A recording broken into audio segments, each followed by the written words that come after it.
in Northern Ireland, the DUP, albeit Sinn Féin are the second biggest party, and they do want to leave the United Kingdom, and they always have. But the DUP are the biggest party in Northern Ireland, and they are now supporting the Conservative government. So that's a kind of big increased role from Northern Ireland, and they're going to be £1 billion better off over the next 2 years to boot.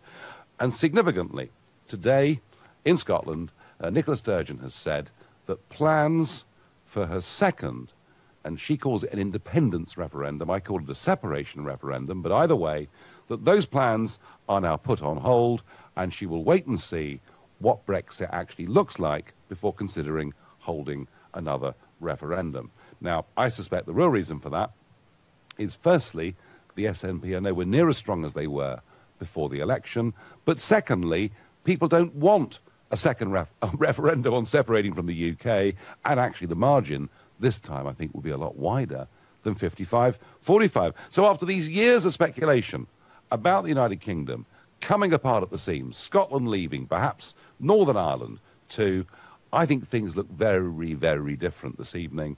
And I'm asking you, do you think the United Kingdom is more united than it's been for many years? And I have to say, I do, because I don't see the people in Scotland or the people in Northern Ireland wanting to leave the United Kingdom if the idea is they're then going to join the European Union. They're then going to have to take the euro. They're then going to have to, basically throw away any concept of independence because they'll be part of the big European state. So I do think the United Kingdom looks more stable and more secure than it really has for some years. That's certainly my view.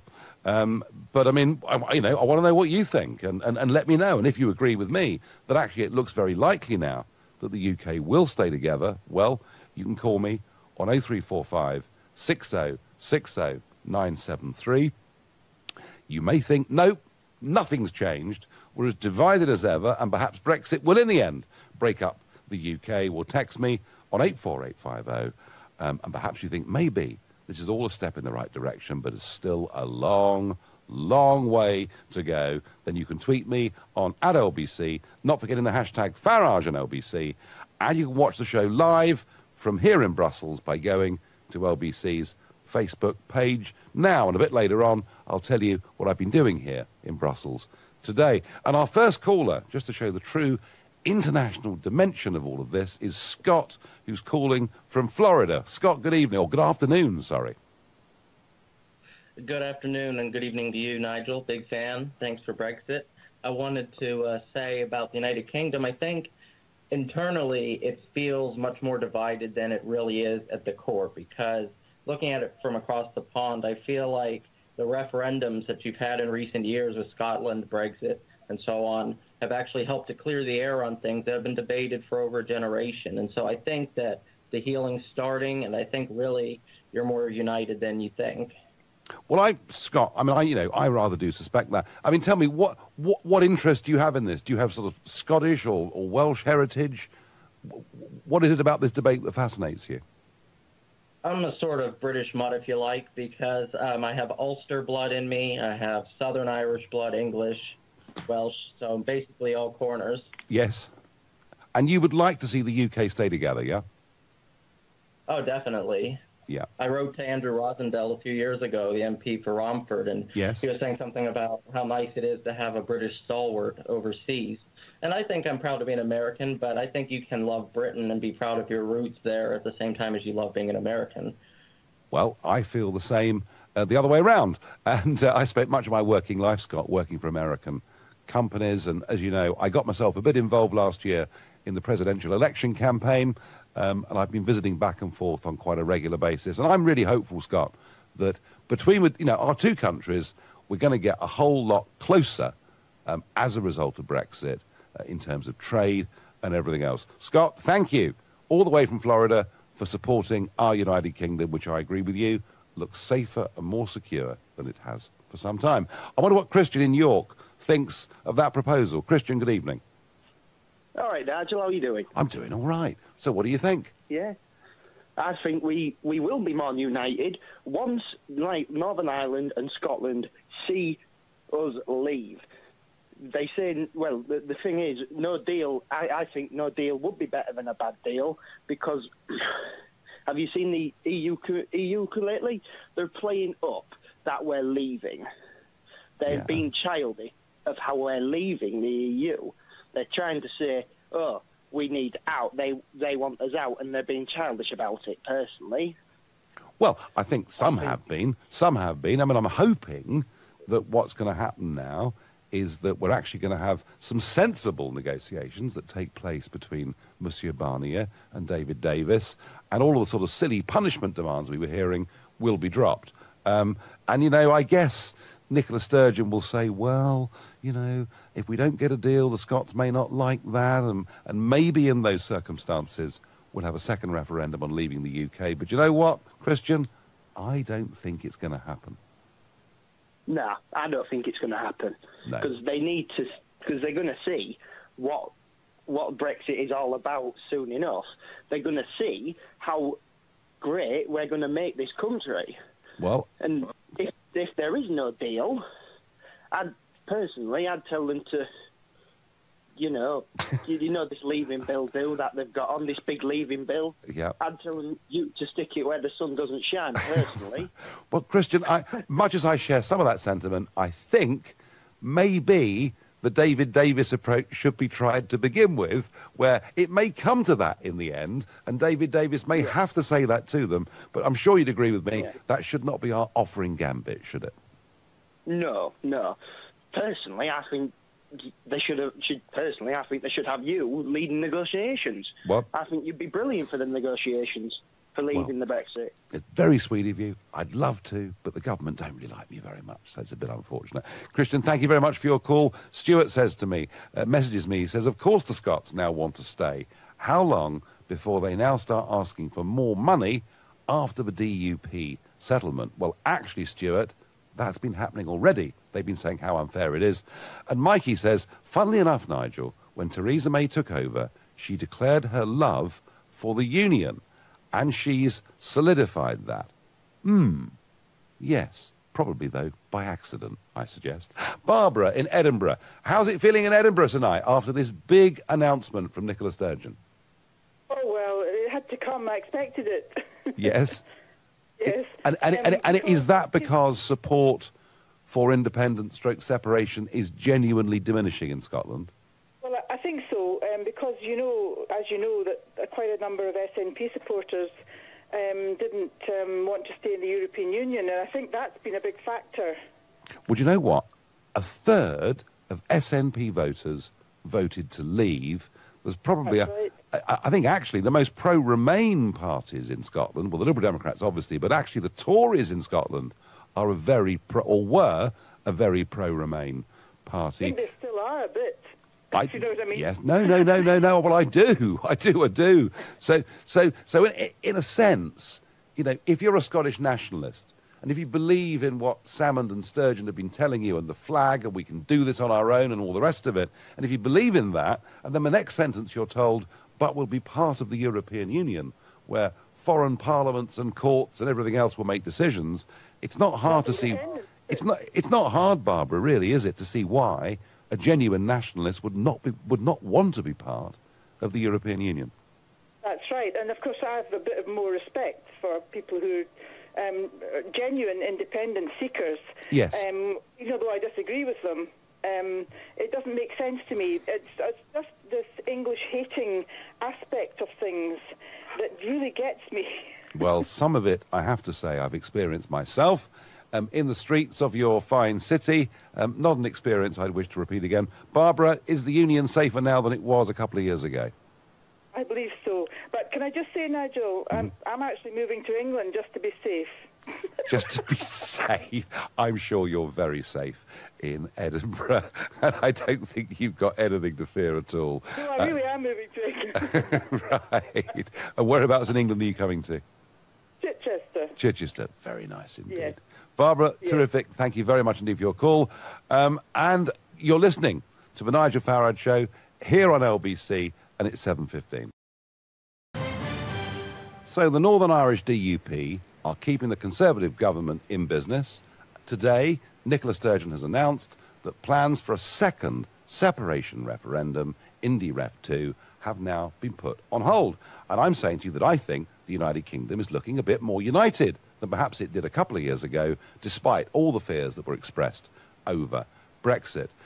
But there is a question about how fair this union is. So what we saw was the DUP getting an extra £1 billion sterling for their people as part of that deal over the next 2 years. And lots of people took to the airways, from Wales, Labour's leader, Carwyn Jones, First Minister, he took to the air to say it was unfair, it was wrong, that Wales should have some more money. And indeed, many Scottish nationalists took to the airwaves to say, once again, it was unfair, and Scotland should get some more money. Now, let's just have a look at how much money is spent throughout the United Kingdom, and these are the figures from last year. Per capita, the government last year spent £11,500 per head in Northern Ireland. It spent £10,500 per head in Scotland.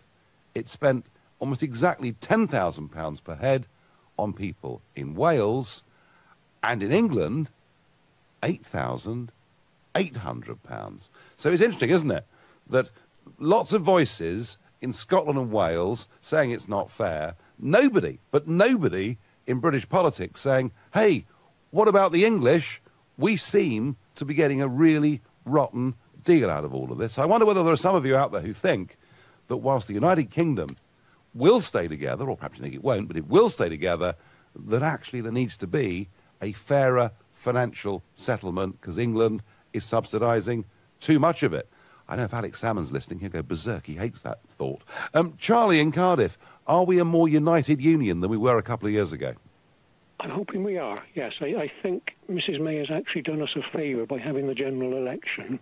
Yes. And I think now it's taken the pressure off us coming apart as separate nations.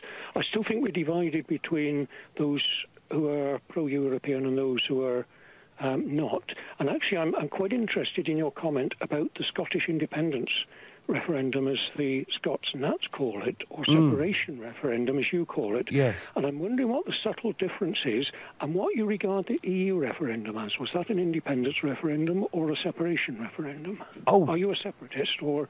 Oh, Charlie, I helped to found a party back in September 1993 that was called the Independence Party because I believed strongly, factually, that you cannot be an independent nation-state and a member of the European Union. You can call it all sorts of other things, and you can argue it brings benefits, but you can't talk about independence and being part of the European Union because, for good or bad, you give your authority to, higher courts and everything else. So I've felt, Charlie, that the Scottish nationalists have been completely misusing this word independence, and I think in the Brexit referendum they got somewhat found out. That's my view, Charlie, on it. Is that because they wanted to stay in Europe, but out, so independent of the UK, but not independent of Europe? That's right. And so I don't, I don't think that was a very sincere use of the word. So that's why, I've always used the word separatist. And by the way, Charlie, I agree with you. Before you go, one quick point. I just like to say, you were saying about a new settlement. What I would like to see actually is a new political settlement. I think Scotland, Wales, Northern Ireland, England should have the same powers devolved from them, and then you wouldn't have questions like the West Lothian question, as it's called, or evil English laws for English, English votes for English laws. But I think that would certainly... But we are sort of... And more likely to hold us together as a nation as well, if we're... each of the separate nations are treated treated equally. Yes, well, that would be the move towards a federal United Kingdom, wouldn't it, Charlie? And actually, I certainly think that the devolution process that we've seen since the mid-late 1990s is taking us in that direction. And like you, I'm perfectly relaxed about it and think that probably we're more likely long-term to stay together on that basis. And Charlie, I also have to say, I completely agree with your point. And it was made in a previous message that you're right. I think Mrs May has done the union a favour, but I think it was more by accident, Charlie, than it was by design, don't you? We do, yes. Okay. Listen, Charlie, thank you very much indeed for your comments. Sean in East Ham, good evening. Good evening, Nigel. How are you? Well, I'm all right, and I'm wondering, do you agree with me that the United Kingdom now looks pretty certain to stay together? I'm sorry to say, Nigel, I don't, I'm afraid. Okay, tell me why.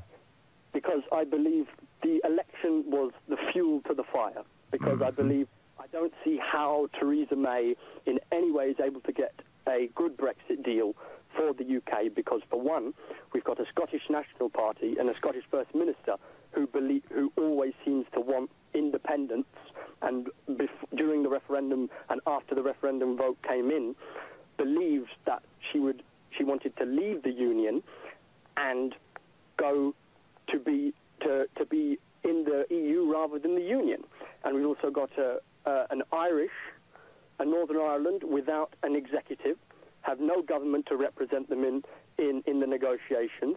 So I don't really see how Theresa May is a Prime Minister with a reduced majority, a minority government propped up by the DUP without no majority at all. So I don't see how she can unite the United Kingdom and get a good Brexit deal. All right, well, lots and lots of points there, Sean.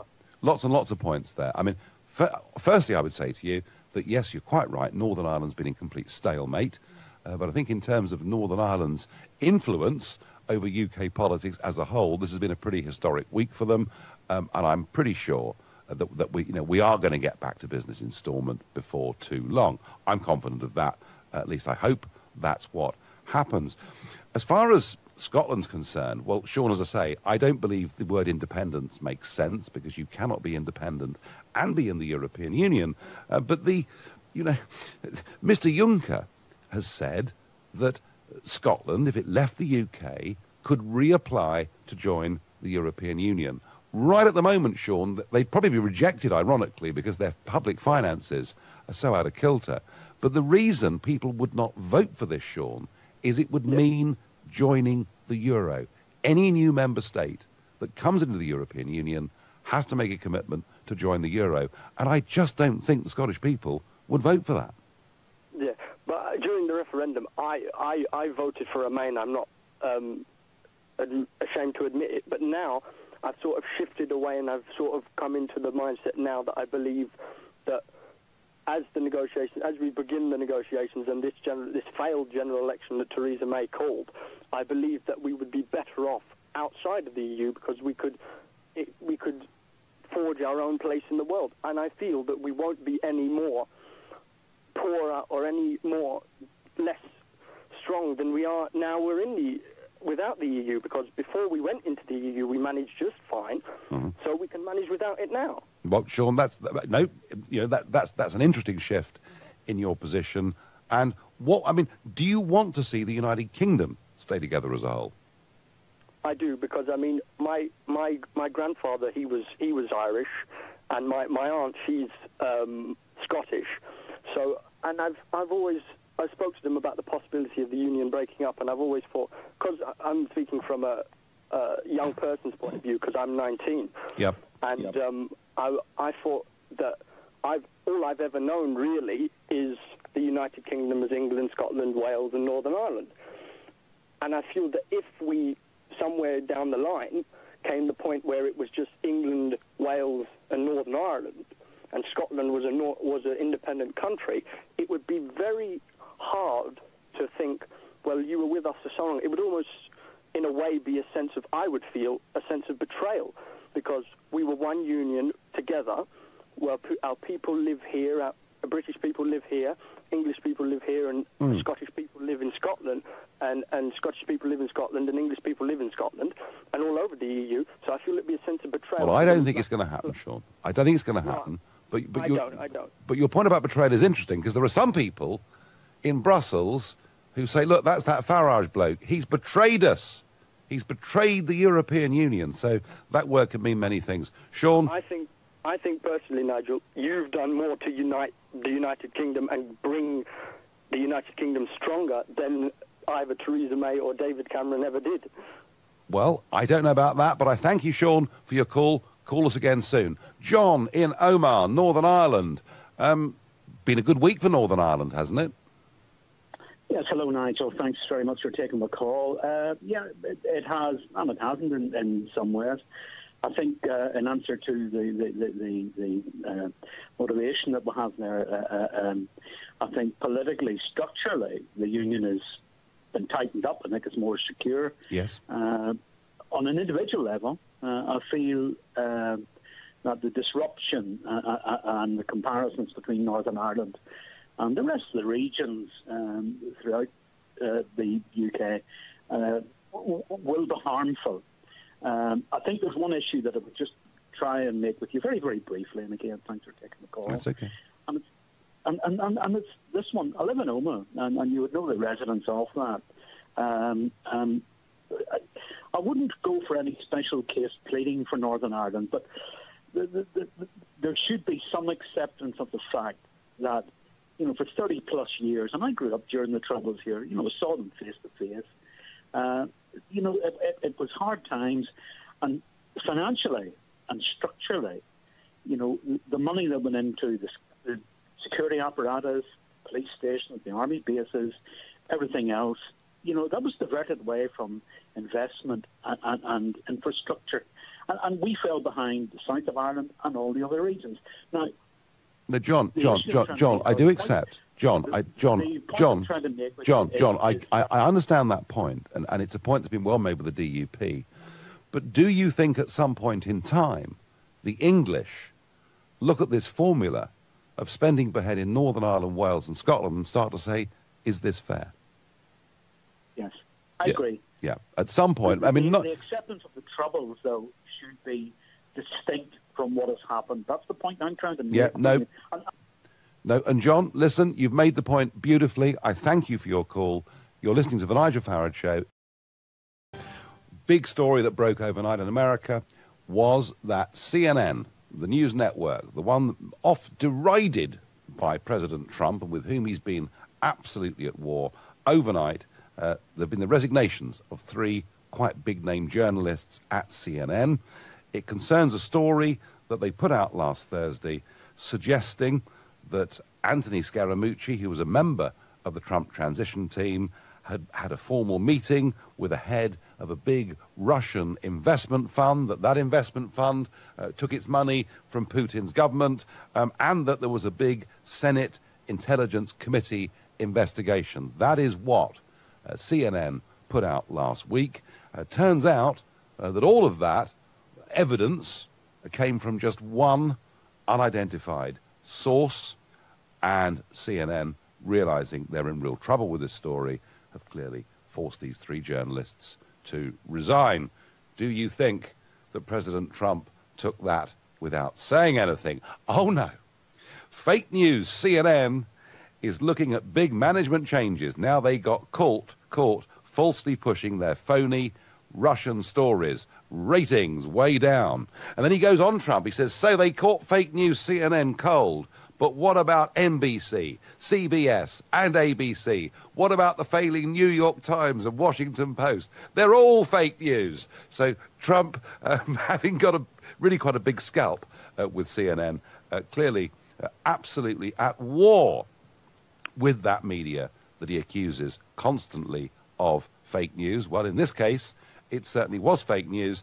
The one thing that Trump was wrong about is when he said ratings way down. In fact, the Trump presidency has been just the best ever news for cable television, for talk radio, for newspapers. The Donald being there means more and more people, whether they love him or hate him, follow daily what is happening in American politics. But yeah, really a big story. And one other little story that I can't resist today that I think is good news for the United Kingdom, and I think we can all agree, Leavers and Remainers, I hope, can agree. Do you remember last year there was some talk that Nissan, with its huge plant up in Sunderland, and there were claims that they were very worried about the impact of Brexit and what that might do to car manufacture up in Sunderland. Despite this, the people of Sunderland voted out.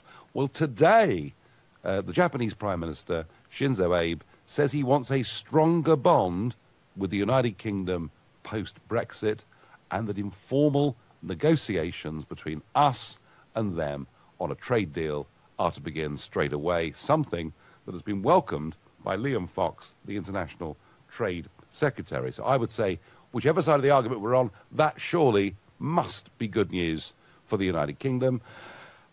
And we return to our debate of, is the United Kingdom more united than it was before? I think it's certainly looking more united than it was before the general election. And I think we're going to stay together. I wonder what Joanne in Exeter makes of that proposal. Good evening, Nigel. It's wonderful to talk to you. I like your politics, and I think you're a straight-talking, switched-on politician. And please, before we go any further, please do continue what you're doing, because I think you're the only politician with a backbone that can stand up to Europe, you know, those guys in Brussels. But the point I'm going to make is, Theresa May joining allegiances, forming allegiances with the DUP, has it crossed your mind that we may see, this is very serious and it's very worrying, we may see a resurgence in IRA activity? Well, I don't see that we should necessarily do that, Joanne. Let's just look at it. This is not like the 2010 deal between Cameron and Clegg, which was a formal coalition with, you know, Liberal Democrats coming into cabinet positions and everything else. This is what is called confidence and supply, you know, and it means that the DUP are going to vote with the government, actually in most cases, Joanne, on things they would have voted for the government on anyway. So you know, now there has been talk, and there has been some sort of scare stories that, you know, does this threaten the Good Friday Agreement, etc. I simply can't see, Joanne, why it should. Well, you see, she's giving support to the North, isn't she? And in the Republicans' eyes, I sincerely hope we don't, because, you know, it's very worrying and it's very distressing. But I do think, in a way, she's getting into bed with the terrorists, and, you know, we have to be very worried. Why did she go to Northern Ireland? Why didn't she call on the Liberals or the Labours to bolster her up? I think, Joanne, well, because of Brexit. Because the Lib Dems' position on Brexit is diametrically opposed to hers. And by the way, Joanne, during the election campaign, during the referendum campaign, you know, I shared platforms with two of the DUP MPs, both in this country and indeed when I was over in Belfast. And Joanne, it is really not fair of you to talk about the DUP and say that she's getting into bed with terrorists. That simply isn't fair. Okay, I didn't mean to be offensive in any way. I'm just worried about the consequences that we may have from this, you know. Joanne, I've known the DUP for many, many years, and yes, they have socially, you know, some very conservative ideas, small c conservative ideas about abortion, homosexual marriage, things like that, which some people like and some people loathe. But honestly, I've seen no evidence to suggest that any of these people, any of these 10, have ever had links, direct links, genuine links with terrorism of any kind at all, Joanne. And I'm saying that to you as a reassurance, and I would say to all of you listening, if anybody can prove me wrong, please call me and tell me. Joanne, I thank you very much indeed for your call and for your very, very kind words. I thank you. Peter on Facebook says, imagine if we had an English National Party. We'd be called racists. Some point to that. Douglas says the general election showed what Scotland thinks of Sturgeon and her bunch of incompetent chancers. If she had any conviction, she'd call another Holyrood election. I bet she won't. Paul says, Nigel, as a country, we've always been united, but the political left don't want this. They thrive on chaos, and Brexit brought them out of the woodwork. Nicola Sturgeon speaks for a minority government and a minority of voters. Andrew thinks on Twitter that the UK must stay as one. Sturgeon has realised the Scots don't want to be on their own. The EU sharks must not win on their terms. Well, I think the EU sharks, as you put it, are losing when it comes to Scottish National Party voters. And I have to say, if the SNP voters in another referendum on leaving the UK thought that meant joining the euro, I think the margin wouldn't be 45 as it was a couple of years ago. It'd be a heck of a lot wider. John in Camberley, good evening. Good evening, Nigel. Lovely to speak to you. I've not spoken before. Well, welcome to the show. And John, you know, I'm saying the United Kingdom feels stronger. What do you think? I want it to go stronger and stronger and stronger. And Right. I think the only way that that's going to happen is if people really dig deep into their optimism bag and start pulling the stuff out and, you know, fluffing it into the air. Because reality is we are a very small nation of people when you look at the quantity of us, and we've done some amazing things. Yes, we It doesn't certainly matter have. if it's Scottish, the Welsh, the Irish, the English. We've been at war with each other in some of these centuries. We've never been able to play on the same teams at anything. So we've got our own individual football teams, our own individual rugby teams. If we could have one team of all of those, we'd probably have the best in the world. And the reality is that, you know, we're a set of different people that have great history. Well, we do have it's just a shame.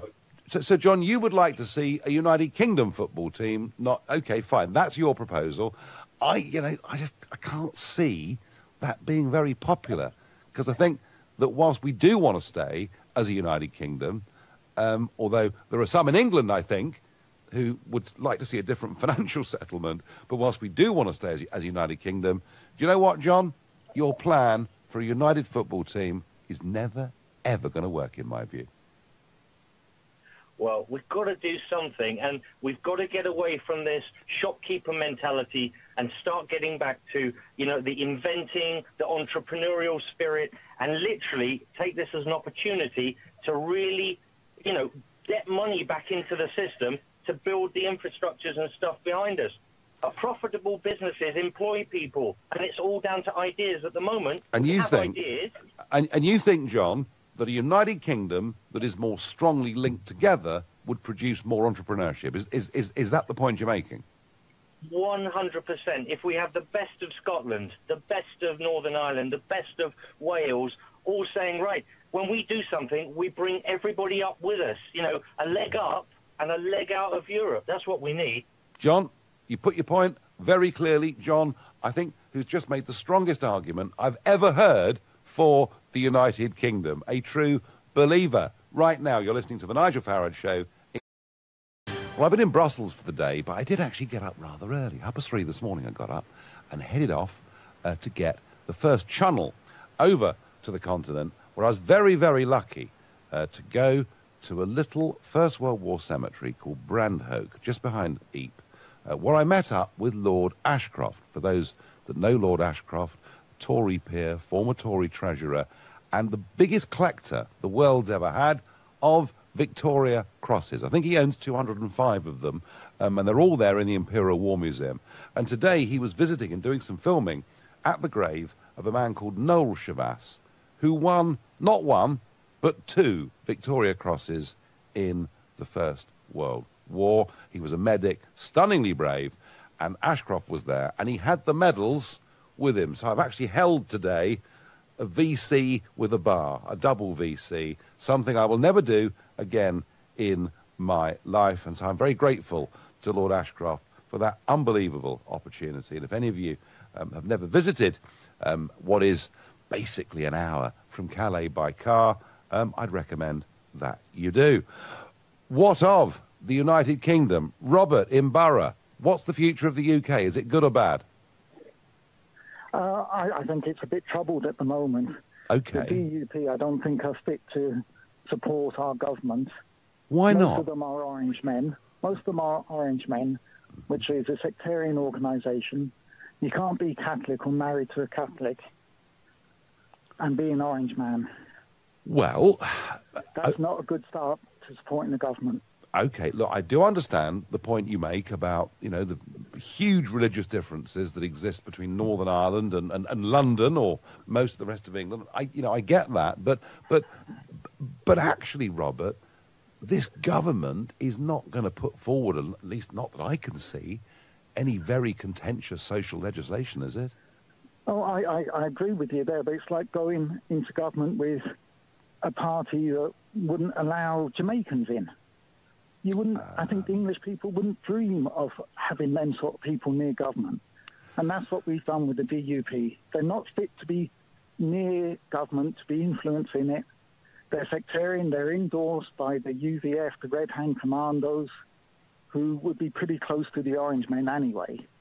Well, so they're just not fit. Yeah. Yes, they're elected representatives. I do want to make I do want to make the point, Robert, that none of these 10 have had any direct links with terrorist groups that I'm aware of, and I feel that with some confidence. No, Robert, you obviously don't like their social agenda. You don't like this incredible religious divide that exists in Northern Ireland. But remember, they're not actually joining the government. They've done a deal with the government, a confidence and supply deal with the government. They will vote for the government in a motion of confidence. They will support the government with its budget, and they will support the government through the Brexit process. I don't believe that threatens the union, but you still do, yeah? Well, I think it's just so divisive to have people who are clearly sectarian having an influence on government. Well, what choice did you... That's all I've got to say. No. It's poisonous to have them near. Yeah, no, I understand your point of view, but let me just ask you this last quick question. What choice did Theresa May have? Oh, she's anti-Brexit originally anyway. Mm-hmm. So, she went along with the 52%. The Northern Ireland overall voted to stay in Europe. Scotland voted to stay. So it was sort of borderline and divisive. I think she should have stuck to her beliefs. She said it would be a disaster leaving. And it's not going well. And I think the 48% has probably gained a bit of momentum since then. So to me, it's a bit like a sex change operation. It's so forever. You've got to be very sure before you get the bits cut off. And 52% isn't sure enough, Nigel. Well, Robert, you could argue that, but equally, there were quite a few polls done in the lead up to and one just after the general election that suggested that now 70% want the government to get on with Brexit on the basis that some have changed their minds in favour of Brexit because, they can see their house price hasn't collapsed, and others believe in democracy. So, Robert, I'm not sure you're right about that. You may be. Time will tell. But, Robert, thank you for your call. Robert, who feels very strongly that it's absolutely wrong of Theresa May to have gone to the DUP for support because of their sectarian beliefs. Brendan in Droitwich, how do you feel about the union, Brendan? I feel very badly about it. I've had a lot of experience involving it myself with the union, not in politics, but in business. Mm-hmm. And all I see is massive waste, massive salary payments, and massive benefits. I voted to stay, to go into the union when it was not a federal state, when it was a common market. It no longer is a common market. We're controlled by Brussels. I've had enough. I've followed you since you started UKIP. And the sooner we're out, the better. Yeah, and, let's assume, Brendan, I've expressed fears about backsliding on various issues and perhaps long transitional arrangements, and all that will unfold. But assuming we get the Brexit that we voted for, do you think that would then potentially give Nicola Sturgeon a chance to break away from the United Kingdom? No, I think Nicola Sturgeon's had a day. She should go back to the Crankies where she started her career. Right. Well, I'm not going to say that about her, but what I will agree with you on is I think we've passed the high watermark of Scottish nationalism, and I think that's absolutely right. Brendan, thank you very much for your kind call. Ross in Bristol, how are you feeling about our union? Is it safe, strong and secure? It's looking stronger, Nigel. First time on your show. Good evening. I just want to ask you a question, right? Uh-huh.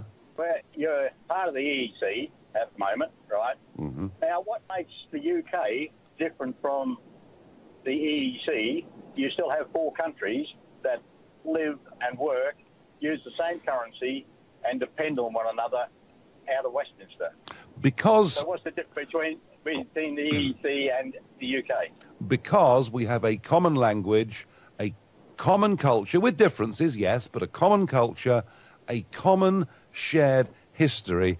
And you know what, Ross? Ultimately, we would stand up and be prepared to make sacrifices to help each other. That is what a nation is.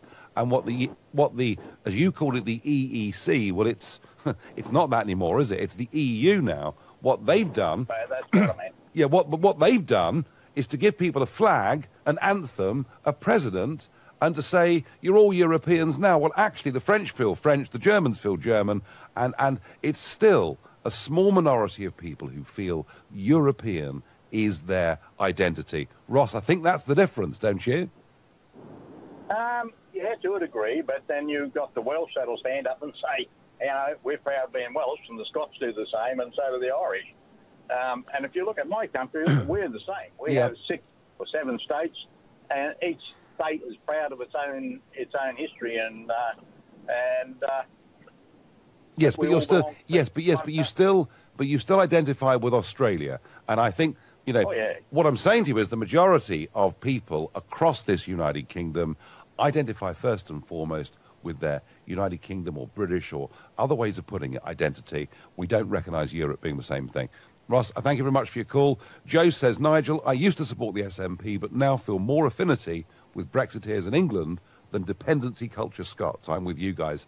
Tina says, I completely agree. We're more united. We really ought to be more of a united kingdom. It just makes sense, is what Tina believes. John in Formby, you're my last caller of the evening. How do you see the future of the Union?